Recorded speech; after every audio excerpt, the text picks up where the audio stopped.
So, moving towards what we're discussing today, politics in ancient Athens. Now, the intellectual history of politics in ancient Athens revolves around the emergence of demokratia and the conceptual debates that accompanied it.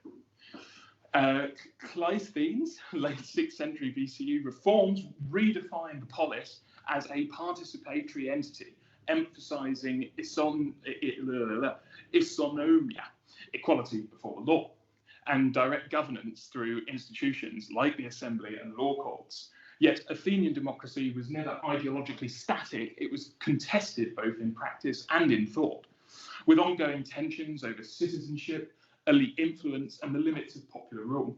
I apologise for my bastardisation of beautiful words. Yeah, my limited linguistic ability outside of the Anglosphere is a damning indictment of my ability. But intellectual historians such as Skinner and Pocock have highlighted the significance of Athens as a site where the language of political participation first actually crystallised.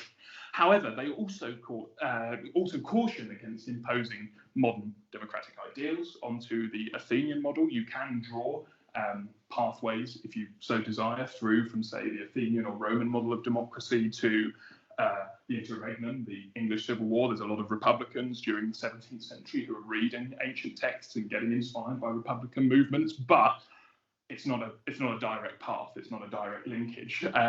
So when we look at Plato, he famously critiqued democracy as unstable and prone to demagoguery, proposing a rule by philosophers in the Republic, while Aristotle, in his Politics, saw a more empirical balance between democracy and aristocracy. Meanwhile, sophists such as Protagoras challenged the idea of fixed political truths, emphasising rhetoric and persuasion in shaping governance. These debates established fundamental political concepts: citizenship, deliberation, and constitutional order, whose influence extended through Rome, the Renaissance, and modern democratic thought.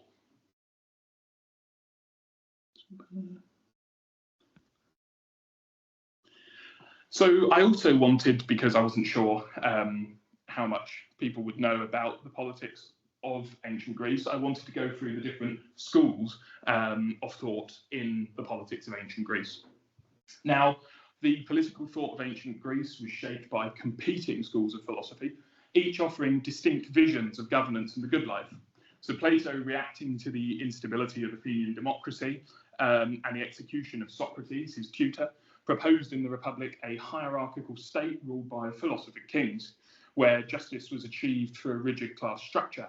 Now, he has a family link there because during the reign of what were called the 30 tyrants, Plato's cousin and also Plato's uncle are part of this government that's a sort of puppet government of Sparta that's imposed on Athens. And he sees that as a more sort of functional government to the democracy that had lost in the war against Sparta. And yeah, so he's certainly a critic of democracy, particularly in their putting to death of his tutor Socrates for corrupting the youth of Athens.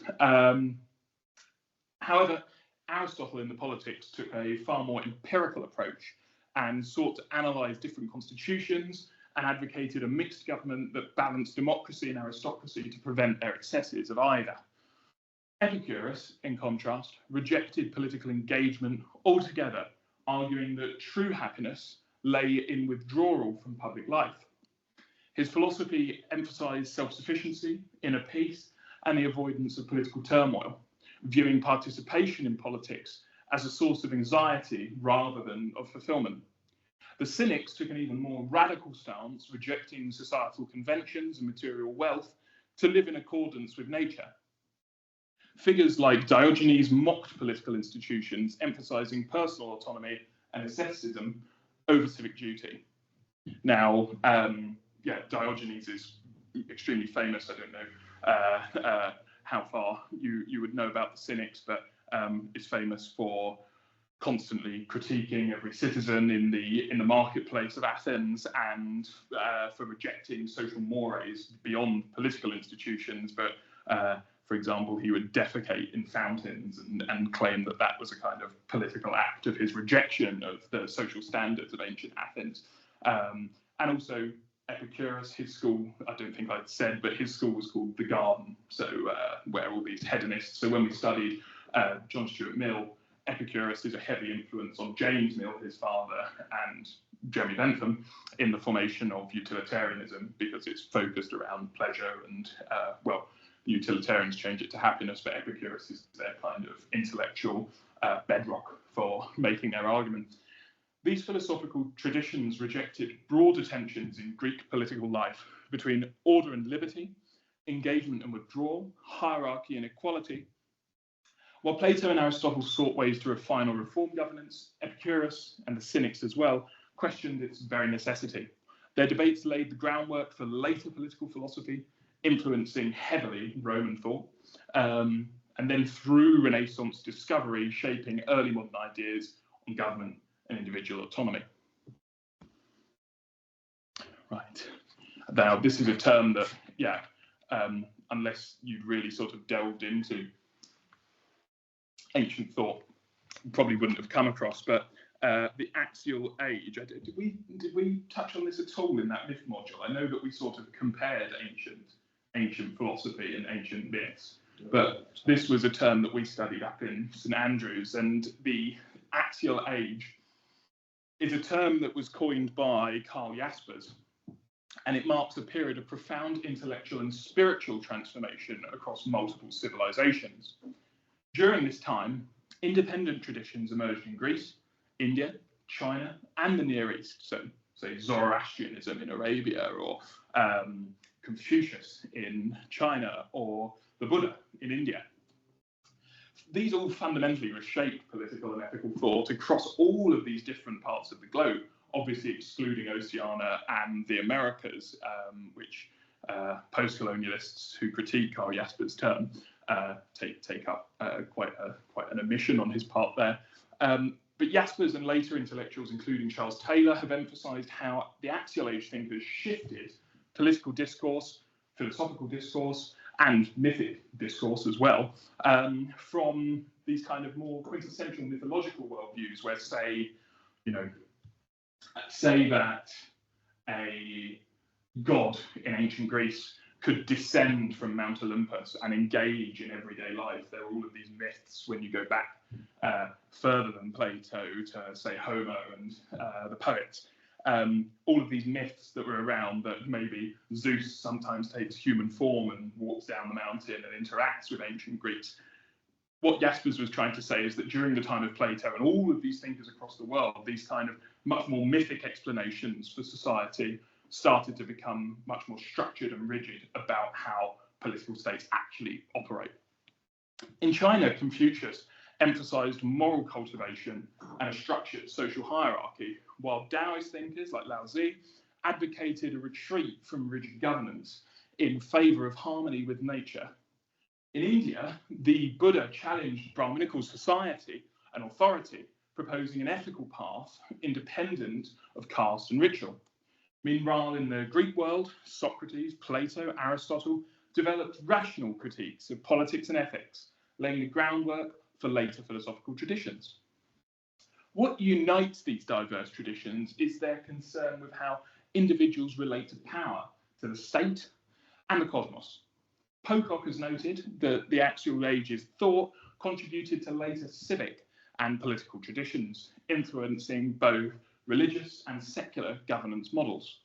Whether through Confucian bureaucracy, Buddhist renunciation, or Greek constitutionalism, the period saw the birth of ideas that would shape global politics, or global political thought, for a millennium.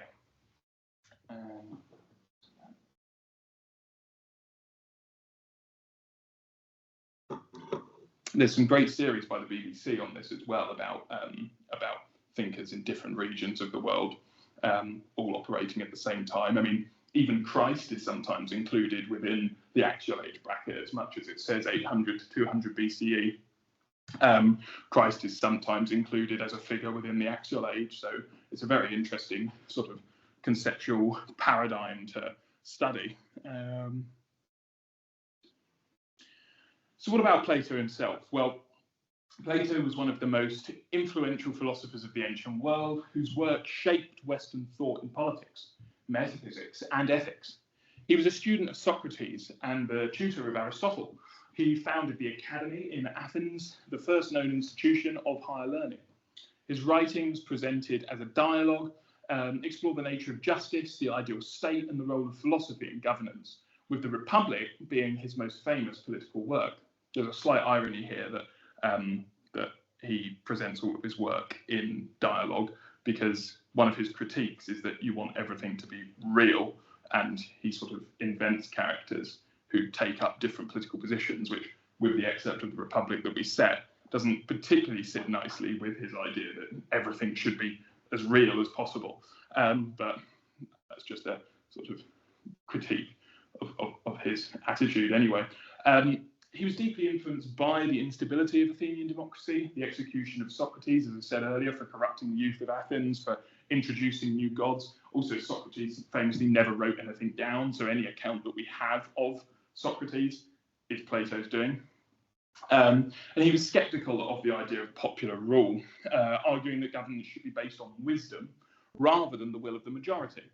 He envisaged an ideal state ruled by philosopher-kings, where a rigid class structure ensured harmony and justice. His theory of forms posited that the material world is a mere shadow of a higher, unchanging reality, an idea that shaped not only philosophy, but also later theological and political thought. And as Jack and I were discussing on Tuesday, you see a lot of Plato coming through in someone like St. Augustine. So it'll be a lovely segue into next week's discussion. But while his vision of an ideal state has been both admired and critiqued, his influence remains foundational to Western political philosophy, as seen in the title of this book, From Plato to NATO. But also, there are plenty of historians who say from Plato to Auschwitz. So it's like it's not necessarily that Plato led to beautiful democratic structures. Also, Plato's rigidity and idea that democracy doesn't work, it was also an inspiration to both communist Soviet dictatorships and fascist dictatorships of the 20th century. So before we go into the Republic itself, just run through some of the other quintessential texts, supplementary material.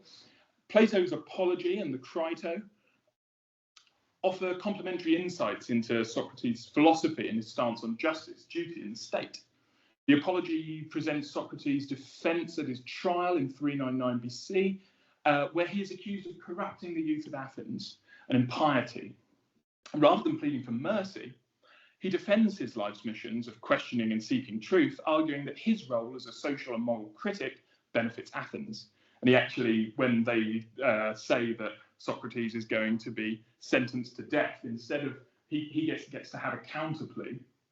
And Socrates, instead of maybe saying like, oh, I should flee the state of Athens, I should go into exile, he says, well, actually, because you've put such a heavy burden on me for the punishment that you're wanting to be implemented, he says that you should pay me a pension for the rest of my life for the contribution I've made to Athens. So obviously that just enrages those who want to sentence to death even more. He famously declares that the unexamined life is not worth living, emphasizing the philosopher's duty to pursue wisdom, even at personal cost. His refusal to renounce his beliefs leads to his condemnation and death sentence, the drinking of the hemlock, reinforcing his commitment to principle over self-preservation. In the Crito, which is written as a dialogue between Socrates and his friend Crito, the philosopher rejects an opportunity to escape before his execution. He argues that fleeing would undermine the very laws and institutions he has spent his life upholding. He introduces the idea of a social contract, that term that we discussed so much in the last series, asserting that by living in Athens and benefiting from its laws, he has implicitly agreed to abide by them, even when they lead to injustice. So this is the Lockean tacit consent idea that you've been reared and raised by a society and therefore have a sort of volitional or non-volitional obligation to that state. Together, these works portray Socrates as a figure who values ethical consistency over personal survival, shaping later discussions on civil disobedience, duty, and the legitimacy of state authority.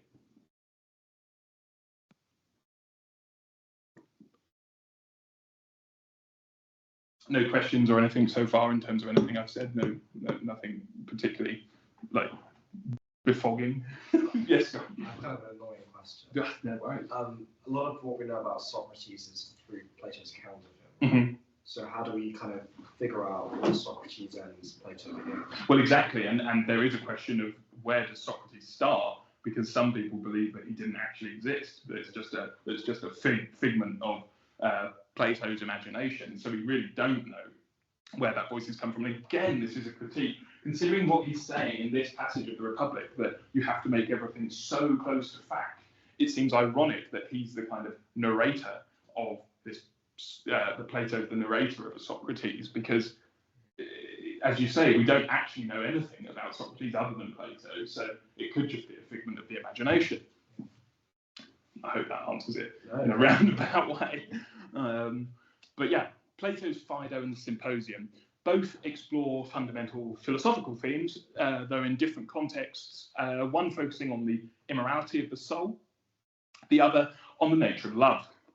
The Phaedo is a dialogue set on the final days of Socrates' life, a recurring theme, recounting his last conversation with his followers before his execution. Here, Socrates presents several arguments for the immortality of the soul, including the theory of recollection, the idea that knowledge is innate and rediscovered through learning, and the argument from opposites that life and death are part of a natural cycle. He describes the philosopher's task as a preparation for death, where detachment from bodily desires allows the soul to seek truth and attain a purer form of existence. This dialogue had a lasting impact on later religious and philosophical traditions, influencing ideas about the afterlife and the relationship between body and soul. The Symposium, by contrast, is a dramatic dialogue structured around a series of speeches on the nature of love, or eros. All okay, Scott? Yeah, that's just my phone exploded. Oh. Given at a banquet. The most famous contribution comes from, you guessed it, Socrates, who, drawing on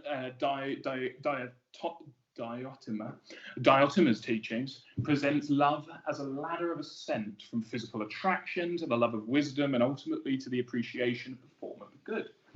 The concept of love as a means of intellectual and spiritual transcendence influenced later philosophical and theological thought, particularly in Neoplatonism and Christian mysticism. There's a Christian mystic who talks about the garden of spirituality, and that you have to sort of tend the garden in different stages to be able to attain God. So you can see a direct influence on Christianity from this text. Together, the Phaedo and Symposium illustrate Plato's vision of philosophy as a pursuit that elevates the soul beyond the material world.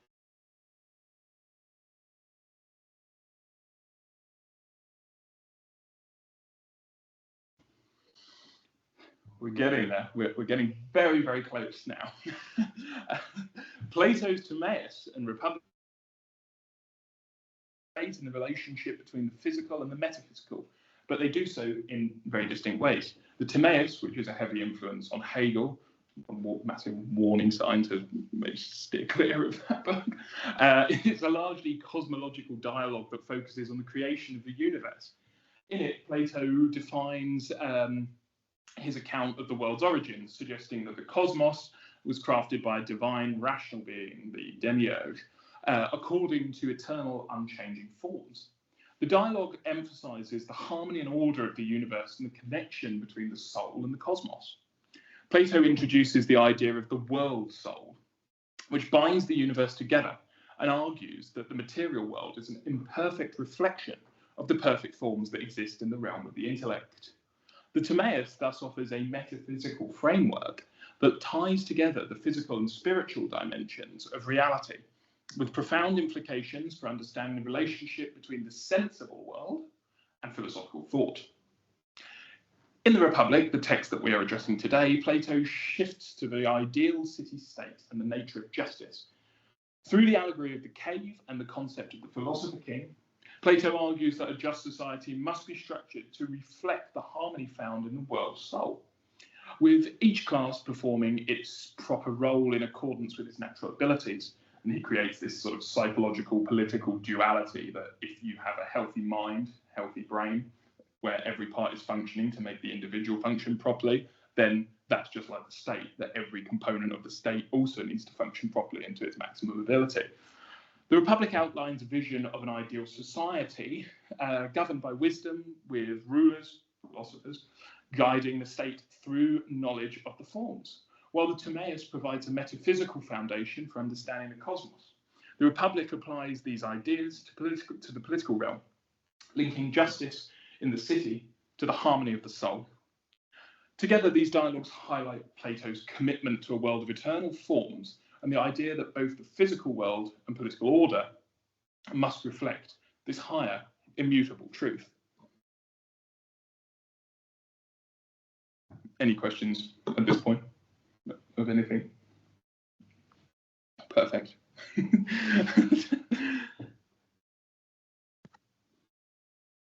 Okay. So what about the Republic, Book 3? Well, Book 3 of the Republic continues Plato's exploration of justice by focusing on education and formation of the guardian class, those who will rule and defend the ideal state. Here, Plato emphasizes the role of paideia, education and cultural formation, in shaping both individual character and civic harmony. He argues that the stories, music and poetry allowed in the polis must be carefully curated to instill virtues such as courage and discipline and reverence for the common good. The guardians in particular must be raised in an environment that fosters loyalty to the state and a commitment to truth rather than personal ambition or material wealth. This emphasis on cultural transmission closely relates to the concept of heritage, what we're discussing, the idea that the values, myths and traditions of a society must be preserved and passed down to maintain stability and identity. Plato's concern with regulating cultural narratives reflects a broader tension in intellectual history. How far should heritage be actively shaped by elites, and to what extent should it evolve organically? His strict educational controls contrast with more pluralistic or historical understandings of heritage, where traditions are seen as fluid and subject to reinterpretation. Yet his work remains a key early articulation of the power of cultural inheritance in shaping political order. This is what we shall look at today. So I have a few questions there. I know that people online can't see the questions, but yeah, if you have any questions, put them in the chat, and yeah, and then we'll get going. Any questions of anything that I've said thus far, or any more sort of explanation of the Republic itself? I'm sort of happy, like what the guardians are, or how the state should be structured, or anything along those lines. Yeah, what did Plato mean by like an elite? So he talks about this idea of a guardian class, so a class of people that are cut off from everyday life, essentially, which is very reminiscent of what we were talking about in the Hayek session, because Hayek is clearly heavily influenced by Platonic thought. But essentially that you'd have this kind of group of men, because he thinks that women are susceptible to, well, I mean, in this he talks about women being susceptible to madness, and that poetry that describes madness should be left to women or lesser men. So we can. Don't we equate them to children at some point? Yeah, essentially, yeah. I mean, apologists of Plato try and say that, well, he did say that there could be like philosopher-kings and this sort of thing, but ultimately, obviously, because that's just the context of his time, he's extremely misogynistic. Well, it's really an ultimate. I don't know. Children are uninhibited and have these wonderful imaginations. So really, he's actually giving us a wonderful, I don't know, compliment. Yeah. But I guess I'm an apologist, so there we go. Yeah, I mean, yeah, it's difficult, but he certainly doesn't see the guardian class. Obviously, the guardian class aren't the top of the philosopher-kings, people like him who think hard about society and about the way that society should be heading, and they're the ones who should actually be ruling society. But those philosopher-kings would be few and not operating the mechanics of the state. The mechanics of the state would be operated by the guardians, who are, again, a cut-off political class, so a class of people who have no marriage, have no family, but they have a loyalty to the state because, and this is where the link to communism comes in, which is that everything would be provided for the guardian class. So all the peasantry, who he envisages being the lower class, would be happy to provide for the guardian class because they're the ones who ensure a stable state. But they have no worldly pleasure. They have no, in his eyes, they'd have no conception of the accumulation of wealth or sort of, I guess, like urges for any desire, whether that be familial to have a partner or children, or monetarily. They wouldn't really understand why you'd want to accumulate wealth. So it sort of evens out, but it does start to feel quite sort of authoritarian quite quickly, I think. However, Plato being regarded as an elitist, I've always thought is slightly erroneous, because he talks later in the Republic about the idea of the guardians being people who are casting gold. But he said that you can be born casting gold, so essentially what we would say today as a nepo baby, or inheriting this golden structure of your family. But he said they can have a heart of bronze, so they're lesser in the pile, and it's only those with a heart of gold who can truly be a guardian. So you could be the son of a regular peasant in the Athenian state and actually have this heart of gold that, if through learning, through understanding, through your contribution to the state, you can ascend to be a guardian, and a guardian who's, whilst he's casting gold, but he's got a heart of bronze, can descend to being a peasant. So it's not like he's saying that there's some eternal line of rulers. He does create a meritocratic system in his eyes, but as we know from states that try and implement these kind of rigid structures, it doesn't often end in that way. And anything else about the guardians or the philosopher-kings, or anything about his idea of the polis, or the political situation in Athens at the time? As I said, it's just when he's writing this, obviously, the heaviest thing that influences him is Socrates' death, and that's why he's so damning of democracy, because he can't understand how a democracy could put such a brilliant, intelligent, formidable academic to death. And he says that that's why democracy doesn't work, that people have short-term views of what they think is best, and ultimately those short-term views can lead to putting to death someone so brilliant and outstanding. I was going to say something else. The way that Athens puts Socrates to death is where we get our term ostracized from, because I don't know what the exact term is, but it's something like an ostra. Is this Greek bit of pottery that the Democrats, the male voting public in Athens, as long as you weren't a male slave, anyone could vote in Athens as long as you weren't a slave or a woman, essentially.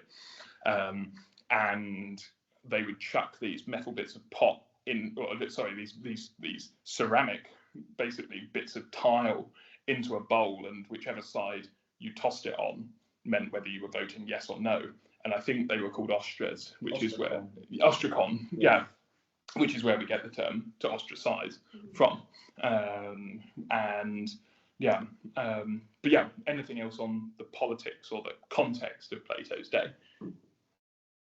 So, Dar? I think the only real thing that really probably interested me was his sort of his views on education and that separation between having a physical education, which I think he sort of like gymnastics, like he refers to, was having that sort of more moral or intellectual education, so things like poetry. Yes, that's probably what I found most interesting about the whole. I mean, in book 3, what was I going to say?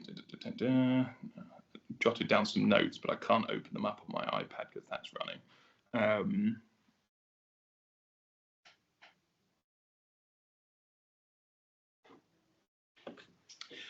As we see in book 3, as Dar is saying about poetic education, he's very wary that scholars like Homer, who have come before him, because Homer's come in the very ancient Greek world.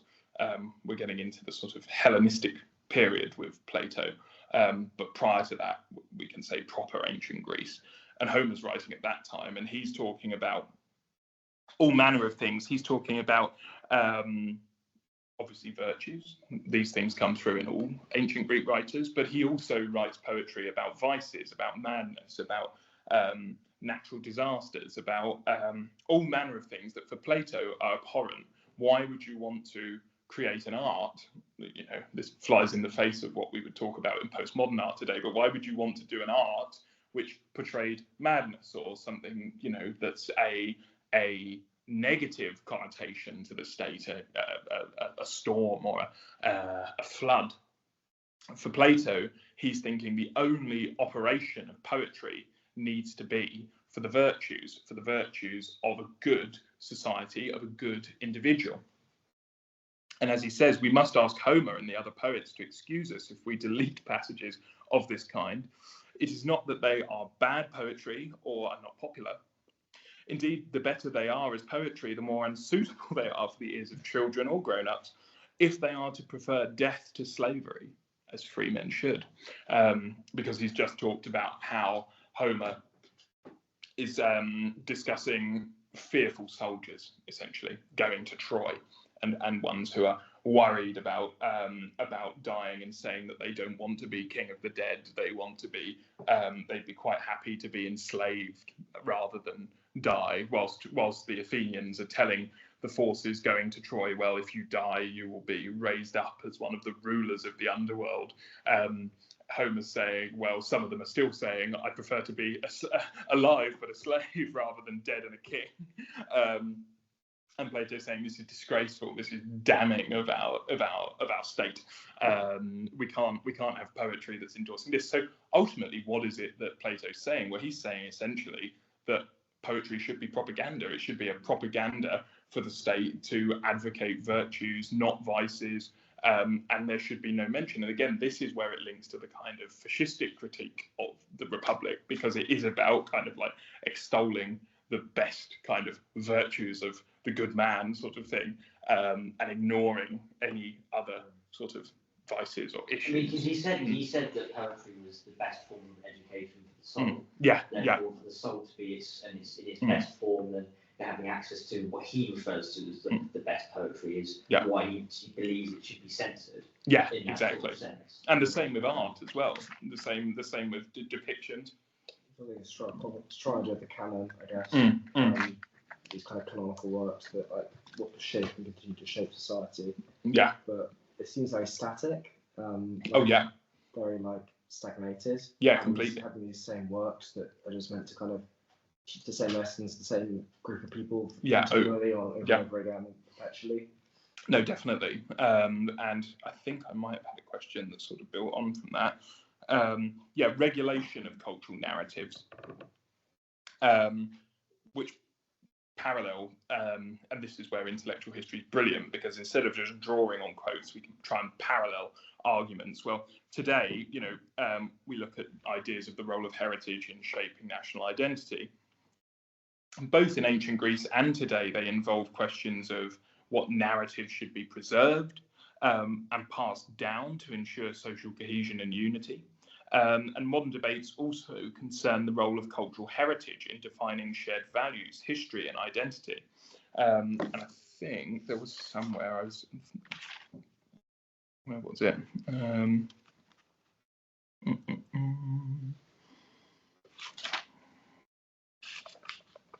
Should have something somewhere.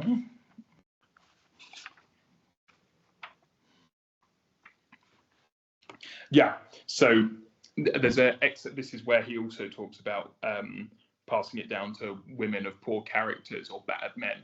So he says that there should be no lamenting. So the idea today, for example, in our political discourse, that you can, that if you critique, say, a nationalist or patriotic event, you're seen as talking down your country, which is very prominent in your home country's political discourse, Michelle. But you're not a true MAGA patriot if you at all critique the Great One. But I mean, the parallels are uncanny because, what Plato is saying, that we must cut out pitiful laments of our nation by famous men, again referring to Homer. But the idea that you can critique your society for Plato is off the cards. You don't lament anything that's gone wrong. You talk about how great it was. Well, those people who stormed the Capitol were liberators. They weren't causing any. They weren't following any sort of malintent. They were freedom fighters. So yeah, there's a real dark side to this kind of heritage that Plato is advocating, but at the same time, I do think that the idea, obviously, and when it comes to later philosophy, obviously advocating virtue is obviously a great thing. I don't think many people would disagree with that. But to try and produce a society through art, through poetry, through writing, through prose that advocates a good life. But how do you do that if you're not going to add in the elements which are negative, that are malign to the state? How do you create an idea of it? This is the Clockwork Orange kind of question. You can't be absolutely good and you can't be absolutely evil. If you remove all ability to understand evil, or to understand the bad, or to understand the undesired, how do you propagate a virtuous, flourishing society? It's like completely opposite to Aristotle's idea of catharsis. Through tragedy, exactly. We learn about ourselves and our souls become more enriched. And this is where Plato differs from Aristotle, because Aristotle is an empiricist. He's looking at this and trying to think practically about how the state operates, whereas Plato is purely a metaphysician, purely someone who thinks that by reasoning alone we can kind of discover these beautiful truths, the forms of these floating forms that can somehow be uncovered. Have you heard the allegory of the cave, Michelle and Scott? Yeah. About how everything we interpret is a shadow. But yeah, I mean, you could say it's completely irrational, his idea of political statehood. What was the political significance of the cave story?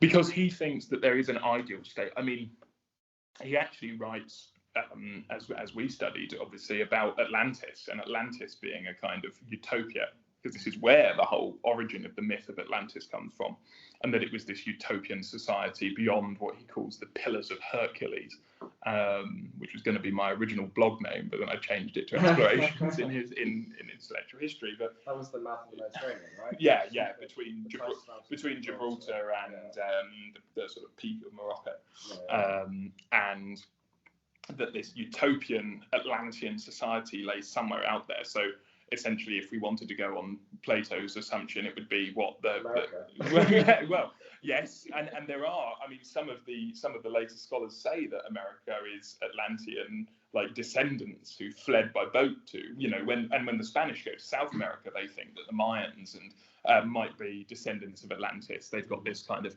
unique, very advanced culture. If you ever went to Atlanta Airport, you'd think no, it's very true.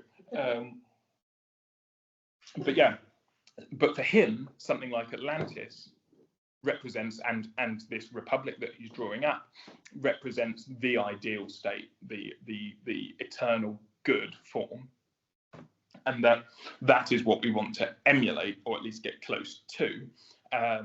And so far, no country has been able to do that.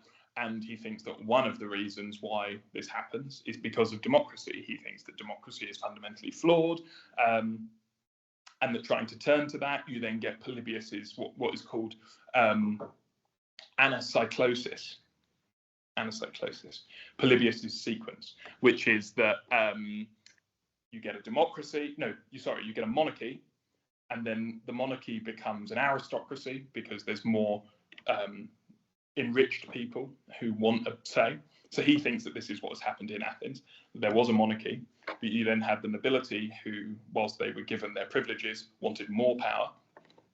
And from that, another class of sort of the middling sort see the nobility suddenly getting a bit of power and think, well, I'm not that far off of them, so I would like a bit of that. So then it becomes a democracy.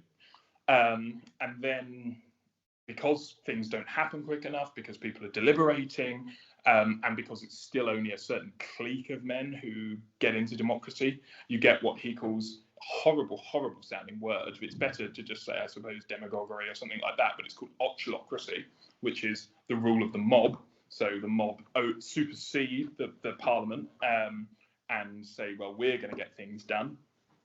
And then ultimately, out of that ochlocracy, you get a Caesar figure, a tyrant, who then restores it to monarchy. And he says that this is the sequence of politics throughout history, which, to be honest, is, I mean, it's not that inaccurate. I mean, it depends where we sit at this point in history and what's going to happen next. But I mean, often these things are quite parallel to what Plato says all this way back.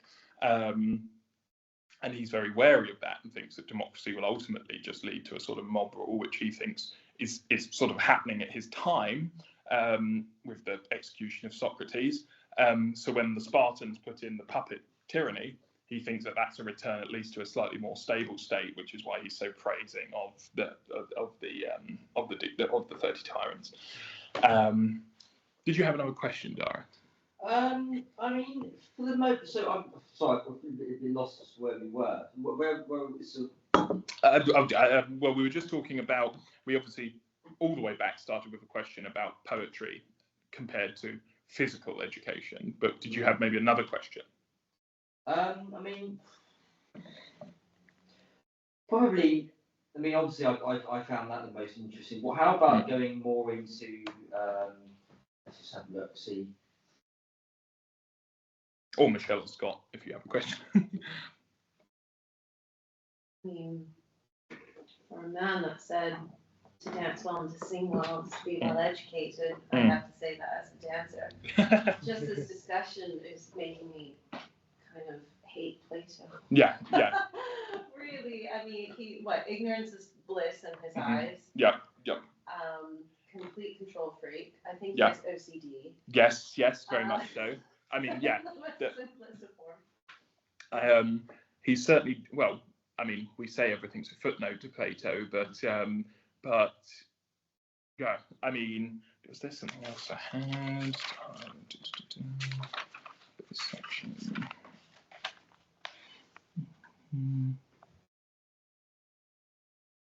How does Plato suggest? Does he even say this? Is this something in this? As far as determining who are the guardians and who are the philosopher-kings and who, like, how is it really? Does he really acknowledge how it's determined? He's quite loose on these things. I mean, when we were talking about the symposium in the introduction, there is this idea that sort of young men need to be cultivated into a philosophical life, and there'll be a few chosen through his academy that through these banquets and things that are being laid on for young philosophers, that they will experience with older men, kind of great discussion, great debate, romantic interaction, obviously, because Athenian society is very liberal around homosexuality. So there's that element of cultivation as well. And he thinks that through that, well, there's also obviously this question of purity, and he thinks that that it would be wrong for a guardian to engage with a woman. So obviously that's a massive part of what's written in the symposium. And he thinks that through that intellectual cultivation, you will create a class of guardians.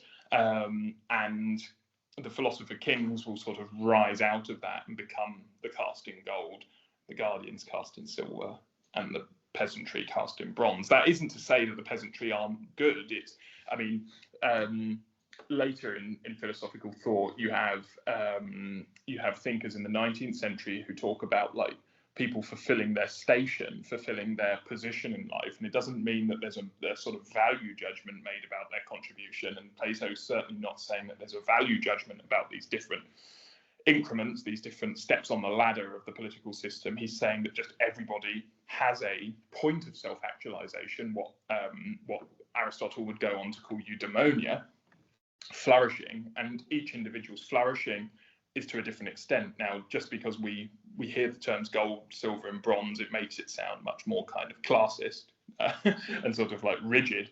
But to Plato, he's talking about this much more in a way that's sort of like that's your potential. If you're casting gold, you're gold because you can lead, or you're silver because you can protect the peasantry, you can protect the philosopher-king, you can protect your state. And if you're casting bronze, well, that means you're the contributor.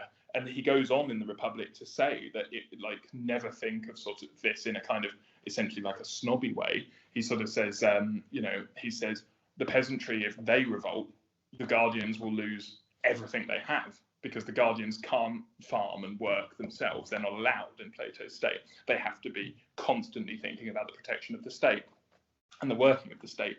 And the philosopher-kings need to be constantly thinking about guiding society and where society is going to go next. And the peasantry need to be thinking about production and about maintaining the state. And he says that if any of those elements fall apart, they're all equal, which again goes back to this kind of communist idea. And Antonio Gramsci comes up with a system very similar, in the sense that he says that there needs to be like an intellectual class during a communist revolution. He said that there needs to be an intellectual class guiding society, and that doesn't mean that they're an elite, but it just, exactly. He also said that, or the people who are chosen to be like the philosopher-kings should be ruled by, those people not be driven by personal wealth, but want to improve things and make things better. Exactly. But, in reality terms, that's never always been the case. No. History's always shown that people that always come, whether it comes from inherited wealth, the people that come right through the classes, it never really happens. So. Well, we've talked a lot, haven't we, about Caesar figures. This idea that when there's some sort of new polity, you might start with democracy, and this kind of counters the Polybian sequence, the anacyclosis, but that when there's a revolution, often a tyrant emerges very quickly.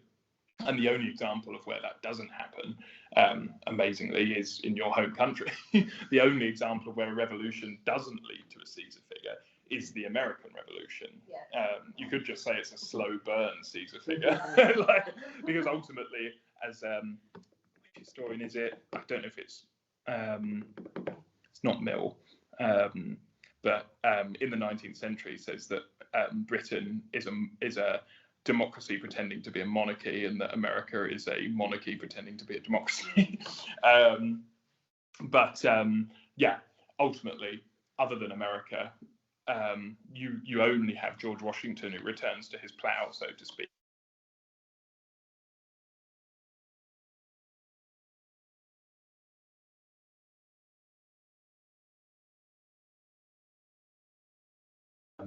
Sequence of rulers.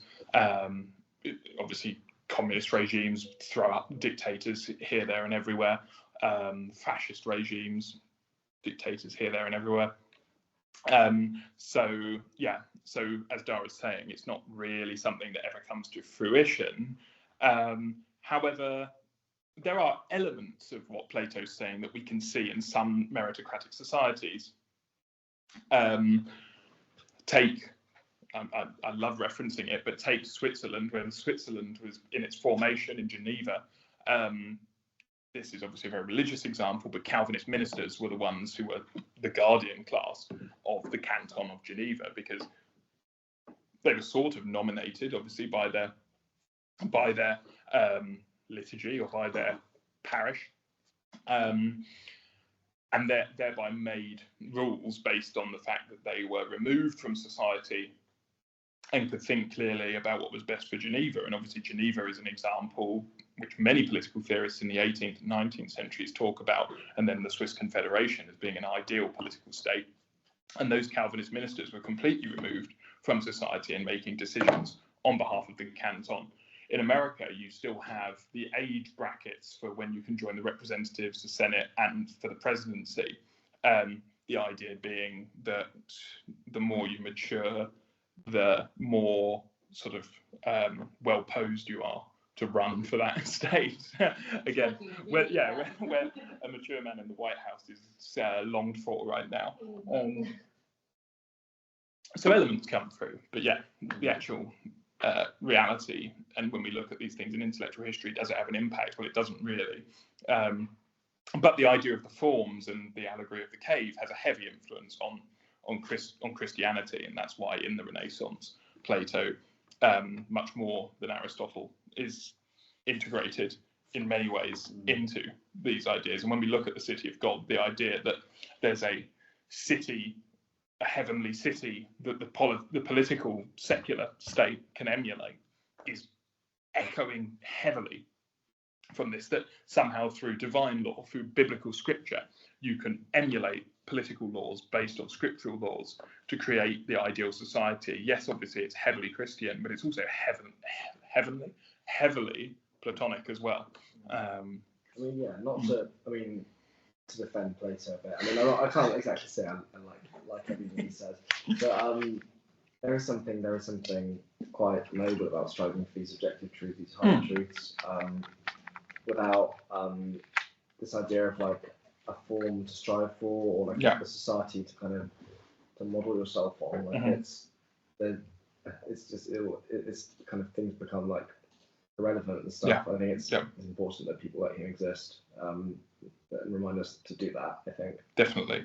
No, I completely agree, and I think when it comes to his discussion of poetry and art, it's completely true that we should be, because he says that if we don't produce poetry that is of a caliber for our guardians, then he says we won't be caring for the moral welfare of our guardians, and then he goes on for his slightly random political rant about how we will not allow them to take the parts of women, young or old, for their men, nor to represent them abusing their husbands or presumptuously quarrelling with heaven when they imagine themselves happy, or crying and complaining in misfortune. Far less we can permit representation of women in sickness or love or childbirth. So it's an extremely misogynistic society, obviously, and it's also a slaveholder society, so not to counter Scott too much, but obviously this envisaging of a democracy is very limited to a property-holding male class. But the idea that you're going to try and instill virtues in people is obviously not a bad thing at all, and that you're going to have some objective moral. And I'm sure Jack would be absolutely loving this discussion if he was here, because for him as a Catholic, the idea of objective moral structures are pivotal, and he thinks in the kind of Nietzschean way that the thing that we've lost when we discuss politics today is the ethical. Everything in politics these days is rooted around economics, around money, which would absolutely enrage Plato. The idea that the political structure is solely rooted around finance and the economy. If you listen to a parliamentary debate, you don't hear people proselytizing different ethical causes, or if you do, the chamber's got 5 people in it. Whereas when it's about money and finance, the chamber's rammed with people to talk about how much money. So Rory Stewart talking about how we need to look after hedgehogs gets 5 people versus a lot of people listen to Rory Stewart.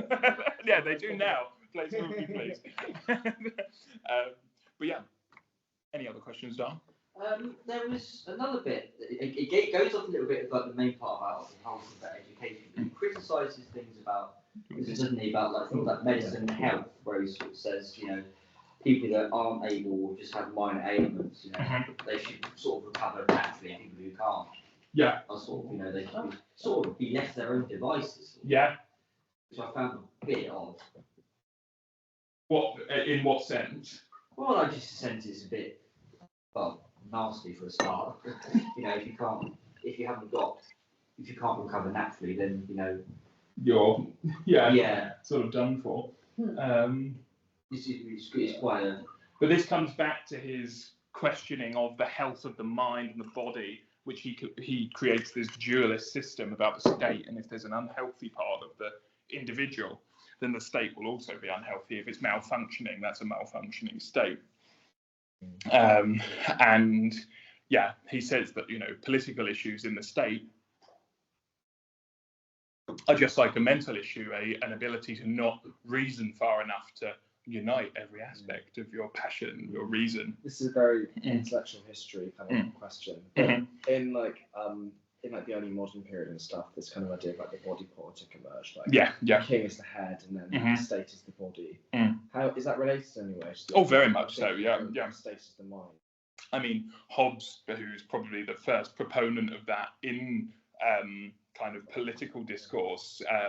Obviously, you have the body politic as an idea even prior to Hobbes, through religious discourse, coming up to someone like Cardinal Bellarmine, who's trying to argue against the Reformation and about the secular body and the spiritual body. But when Hobbes depicts it, yeah, completely, that he's drawing on Plato entirely to talk about the health of this kind of very biopolitical sort of envisaging of the state, that if there's a malfunction, that's an unhealthy state.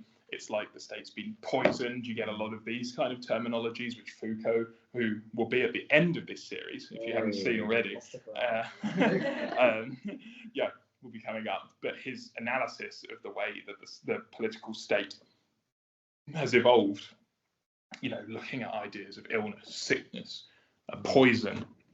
And I know you like that, Scott, in terms of the what's the term for like inside the body, or sort of like having a virus or something, that you're sort of uncomfortable with having a virus. Was it? Well, it wasn't metamodernism, was it? But sort of posthumanism. Posthumanism, yeah.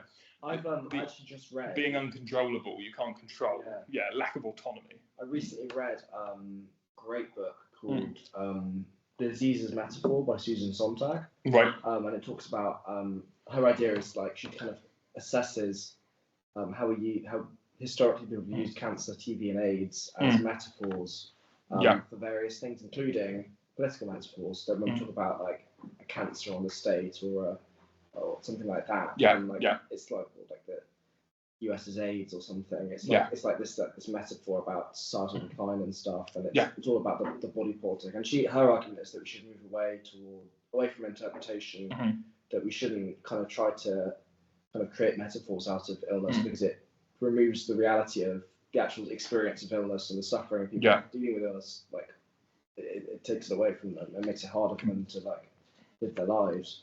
But it's completely bound up in this idea of that goes all the way back to Plato about the state being like an organic entity, being like a mind or a body. Although, would you have thought the mind is an organic entity? I don't know. Like it's not necessarily. And I was going to say that I don't think you can necessarily pin all of the blame at Plato's door, because one of the massive influences of this kind of naturalist idea of trying to interpret nature and therefore apply it to the body politic comes with Christianity.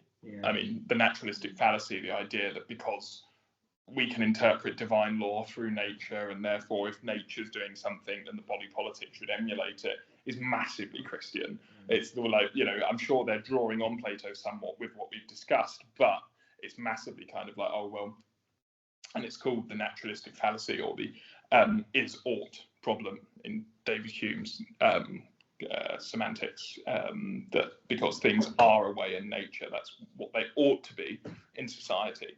And that comes with religion massively, because you've got divine law, human law, natural law, and that divine law is passed down to human law. Divine law, natural law, human law. So that divine law has passed down from biblical scripture, from the word of God, into nature, into the world that we experience, and therefore human law, the law of the city-state, should emulate nature because it's the closest interpretation to divine law. And completely. But does anyone else have any questions? Or anyone online, if anyone wants to ask a question? I can't actually see the chat. No, I can't see any questions. Good. Right. If anyone else has any questions, or we can conclude as and when. But did I have anything else up there that I wanted to discuss, or did I have anything else?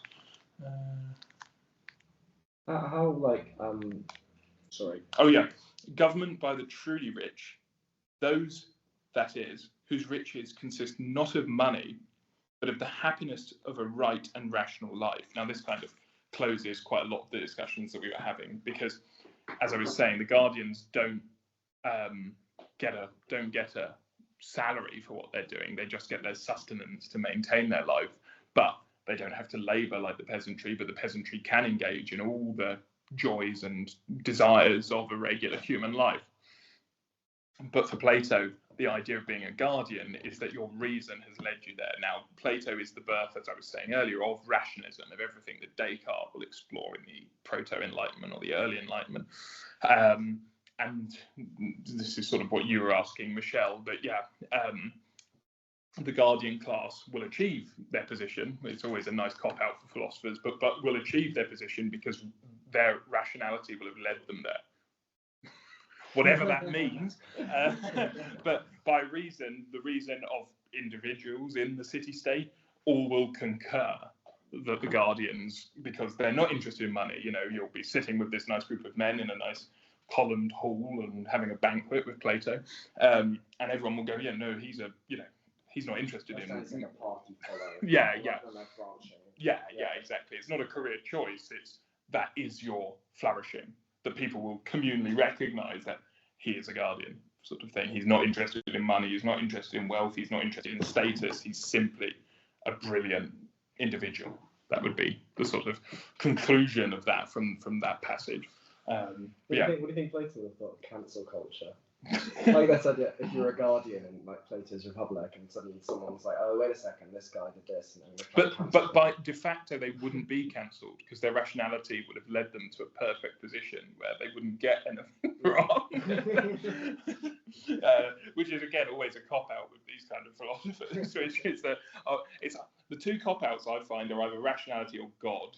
Like even Descartes, who does both, then ends his Confessions by going, all of the theory that I've analysed here, how we can understand whether we're being, whether we're living, and then at the end of his Confessions, he says, yes, and I know that there's an issue with just saying that, like, by rationalising we can work out that we're alive, but ultimately the solution for that's God, and then just ends his book. But it's the same for philosophers like Plato with rationalism, because they just go, well, by rationalism we'll get there. And it's the same with Kant. It's the same with but if we rationalise it far enough, we'll work out what a structured, ethical, universal system is for everyone to live by. Well, it's quite difficult for people to rationalise purely to work out this ethical system. And for the critique of Plato, it's quite difficult for us to work out how we rationalise to create a political structure like he envisages. So I think that's a fundamental flaw. I don't know if anyone else has any critiques or questions or queries to conclude the session.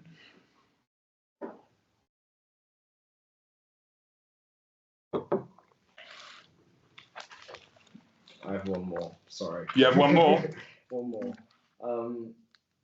Plato, you talked a bit about the city. Yeah. Plato's idea of the city is like a political entity, as opposed to like an architectural or a geological kind of like like a place of human geography. It's like a political thing. Yeah. How is Plato's thought distinctly urban? Or can it be applied in like a rural setting, do you think? I think it probably is distinctly urban, but integrating obviously the suburban of ancient Athens for the peasantry.